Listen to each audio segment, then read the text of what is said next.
എല്ലാവർക്കും എൻ്റെ പുതിയൊരു വീഡിയോയിലേക്ക് സ്വാഗതം. ഇന്ന് നമുക്കൊരു ചക്ക എരിശ്ശേരി ഉണ്ടാക്കിയാലോ. അപ്പം അതിനായിട്ട് ഞാൻ ഇവിടെ കുറച്ച് ചക്ക എടുത്ത് വെച്ചിട്ടുണ്ട്. ഇതെനിക്ക് അമ്മ കൊണ്ടുതന്ന ചക്കയാണ്. അമ്മ വെട്ടി അടർത്തി കൊണ്ടുതന്നതാണ്. അതുകൊണ്ട് എളുപ്പമുണ്ടായിരുന്നു. അപ്പോൾ അതിൻ്റെ കുരുവൊക്കെ ഞാൻ എടുത്ത് കളഞ്ഞ് വെച്ചിട്ടുണ്ട്.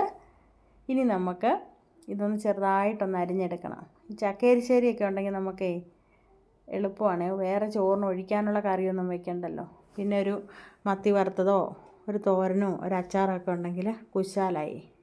അപ്പോൾ ഇനി നമുക്ക് ഇതുപോലൊന്ന് അരിഞ്ഞെടുക്കണം. ഇതാ ഞാൻ ചക്കയെല്ലാം അരിഞ്ഞെടുത്ത് വെച്ചിട്ടുണ്ട്. കണ്ടോ, ഇതുപോലെ അരിയണം. പിന്നെ ഞാൻ അതിൻ്റെ കൂടെ കുറച്ച് ചക്കക്കുരുവും കൂടെ പൊളിച്ചിട്ടിട്ടുണ്ട്. ഇനി നമുക്ക് അത് ചക്ക എരിശ്ശേരി വയ്ക്കാനായിട്ട് ചെറിയൊരു മൺകലം എടുത്ത് വെച്ചിട്ടുണ്ട്. മഞ്ഞൾപ്പൊടി, ഉപ്പ്, വെള്ളം ഇത്ര എടുത്ത് വെച്ചിട്ടുണ്ട്. ഇനി നമുക്ക് ആ മൺകലത്തിലേക്ക് ചക്ക ഇട്ട് കൊടുക്കാം. ഇട്ട് കൊടുത്തിട്ട് നമുക്കതിലേക്കൊരു 1/2 ടീസ്പൂൺ മഞ്ഞൾപ്പൊടി ഇട്ട് കൊടുക്കാം. മഞ്ഞൾപ്പൊടി ഇട്ട് കൊടുത്തു. ഇനി നമുക്കൊരു 1/2 ടീസ്പൂൺ ഉപ്പും കൂടി ഇട്ട് കൊടുക്കാം. ഇനി വെള്ളം ഒഴിച്ച് കൊടുക്കാം. നമ്മൾ സാധാരണ ചക്കയ്ക്ക് വേവിക്കാൻ ഒഴിക്കുന്ന വെള്ളത്തിനേക്കാളും ഇത്രയും കൂടെ കൂടുതൽ വെള്ളം ഒഴിക്കണേ. വെള്ളം ഒഴിച്ച് കൊടുത്തിട്ടുണ്ട്. ഇനി ഒരു മൂടിയൊക്കെ വെച്ച് അടച്ച് ഗ്യാസിൽ വെച്ച് ഫ്ലെയിമൊക്കെ ഒന്ന് ഓണാക്കിയിട്ടുണ്ട്. ഇനി അതവിടെ ഇരുന്ന് വേകട്ടെ. ആ സമയം കൊണ്ട് നമുക്ക് ഇതിനൊരു അരപ്പ് തയ്യാറാക്കണം. അരപ്പിന് വേണ്ടിയിട്ട് ഞാൻ തേങ്ങ തിരുമ്മി വെച്ചിട്ടുണ്ട്. മഞ്ഞൾപ്പൊടി, വെളുത്തുള്ളി, ജീരകം, കാന്താരിമുളക്, കറിവേപ്പില. ഇനി നമുക്കിതൊന്ന് അരച്ച് കൊണ്ടുവരണം. ഒരുപാടങ്ങ് അരഞ്ഞു പോകരുത്. ചക്ക എരിശ്ശേരി, മത്തങ്ങ എരിശ്ശേരിയൊക്കെ വയ്ക്കുമ്പോൾ നമ്മൾ ഒരുപാടങ്ങ് അരയ്ക്കരുത്. ഒരപ്പരുവത്തിനൊന്ന് അരച്ചെടുക്കണം. ഇതുപോലെ. ഇത് വെളുത്തിരിക്കുന്നത് നിങ്ങൾ വിചാരിക്കുമല്ലേ. ഞാൻ ചക്കയിൽ മഞ്ഞൾപ്പൊടി ഇട്ടതുകൊണ്ട് അരപ്പിനകത്തൊരു ശകലം മഞ്ഞൾപ്പൊടിയേ ചേർത്തോളേ. ചക്കയുടെ മൂടിയൊക്കെ ഒന്ന് എടുത്ത് മാറ്റി. ചക്കയൊക്കെ നന്നായിട്ട് തിളച്ച് വന്നിട്ടുണ്ട്. വെന്തിട്ടില്ല. ഇത്രയും കൂടെ നേരം ഇരിക്കട്ടെ. ഇരുന്നിട്ട് വേകട്ടെ ചക്ക. ഒന്നും കൂടെ നമുക്ക് അടച്ച് വയ്ക്കാം. അപ്പം ഞാൻ അതിൻ്റെ കൂടെ അരപ്പിൻ്റെ കൂടെ കുറച്ച് തേങ്ങയും കൂടെ എടുത്ത് തിരുമ്മി വെച്ചിട്ടുണ്ട്. ആ തേങ്ങ നമുക്ക് കടുക് വറുക്കുമ്പോഴത്തേനും ആ തേങ്ങയും കൂടെ വറുത്ത് എരിശ്ശേരിക്കകത്ത് ഇടാനായിട്ടാണ്. നമുക്കിനി മൂടിയൊക്കെ എടുത്തൊന്നും കൂടെ നോക്കാം ചക്ക വെന്തോന്ന്. അപ്പോൾ ചക്ക വെന്തിട്ടുണ്ട്. കാണുമ്പം തന്നെ അറിയാൻ വെന്തിട്ടുണ്ടെന്ന്. നമുക്കൊന്ന് ഇളക്കി നോക്കാം. ഒരു തവിയൊക്കെ എടുത്ത് നന്നായിട്ടൊന്ന് ഇളക്കി നോക്കാം. അപ്പോൾ ചക്കയൊക്കെ നന്നായിട്ട് വെന്തിട്ടുണ്ട്. ഇനി നമുക്ക് ഇതിലേക്ക് അരപ്പ് ചേർത്ത് കൊടുക്കണം.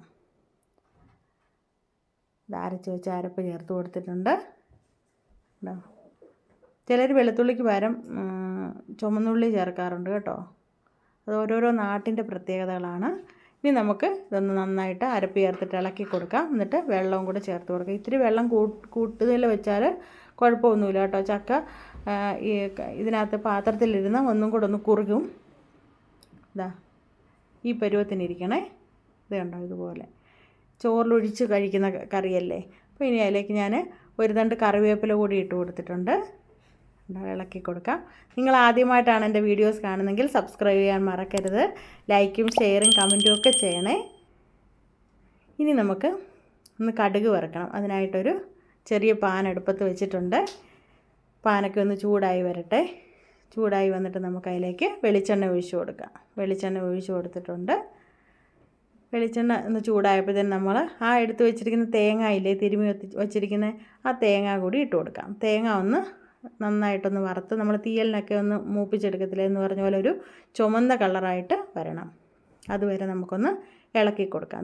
ഇവിടെ ഒന്ന് തേങ്ങയൊക്കെ ഒന്ന് ചുമന്ന് വന്നിട്ടുണ്ട്.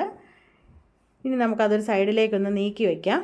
എന്നിട്ട് അതിലേക്ക് കടുകും വറ്റൽമുളകും ഇട്ട് ഒന്ന് മൂപ്പിച്ചെടുക്കാം. ഇല്ലെങ്കിൽ ഇങ്ങനെ വയ്ക്കാൻ പാടാണെങ്കിൽ ആ വറുത്ത് വെച്ച തേങ്ങ നമ്മൾ എരിശ്ശേരിയിലേക്ക് ഇട്ട് കൊടുത്തിട്ട് പിന്നെ രണ്ടാമത് ഇത് കടുക് പൊട്ടിച്ചാലും മതി കേട്ടോ. അപ്പോൾ ആ എണ്ണയിൽ തന്നെ അങ്ങ് വറുക്കാമെന്ന് ഓർത്താൽ വേറെ എണ്ണയൊന്നും ഞാൻ ചേർക്കുന്നില്ല. ഇനി അതിലേക്ക് ഒരു തണ്ട് കറിവേപ്പിലയും കൂടി ഇട്ട് കൊടുത്തു. അപ്പം കടുകൊക്കെ പൊട്ടി വറ്റൽമുളകൊക്കെ മൂത്തെല്ലാം നല്ല പരുവായിട്ടുണ്ട്. ഇപ്പോൾ നല്ലൊരു മണമൊക്കെയാണ്. ഇനി നമുക്കതെടുത്ത് ആ എരിശ്ശേരിയിലേക്ക് ഒഴിച്ചു കൊടുക്കാം. ഒഴിച്ചു കൊടുത്തിട്ടുണ്ട്.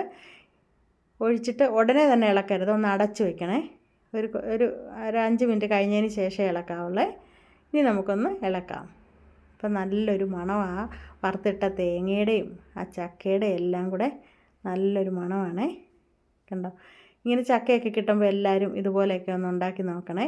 ഒരു ഒരു 10 ചുളയുണ്ടെങ്കിലും മതി, നമുക്ക് പെട്ടെന്നൊരു എരിശ്ശേരി ഉണ്ടാക്കാം. കലത്തി വെക്കണമെന്നൊന്നുമില്ല, കുക്കറിനകത്താണേലും പെട്ടെന്ന് നമുക്കിട്ട് ഒരു ബിസിലടിച്ചാൽ മതി. ഞാനിനി അതൊരു ബൗളിലേക്ക് എടുത്ത് വെച്ചിട്ടുണ്ട്. കണ്ടോ, നല്ല കളർഫുള്ളായിട്ടിരിപ്പുണ്ട് ചക്ക എരിശ്ശേരി. അപ്പം ഇതുപോലെയൊക്കെ ഉണ്ടാക്കി എല്ലാവരും ചോറൊക്കെ ഒന്ന് കഴിച്ച് നോക്കണേ. എന്നിട്ട് അഭിപ്രായമൊക്കെ അറിയിക്കാൻ മറക്കരുത്. അപ്പം നല്ലൊരു വീഡിയോയുമായി അടുത്ത ദിവസം കാണാം. Okay, by.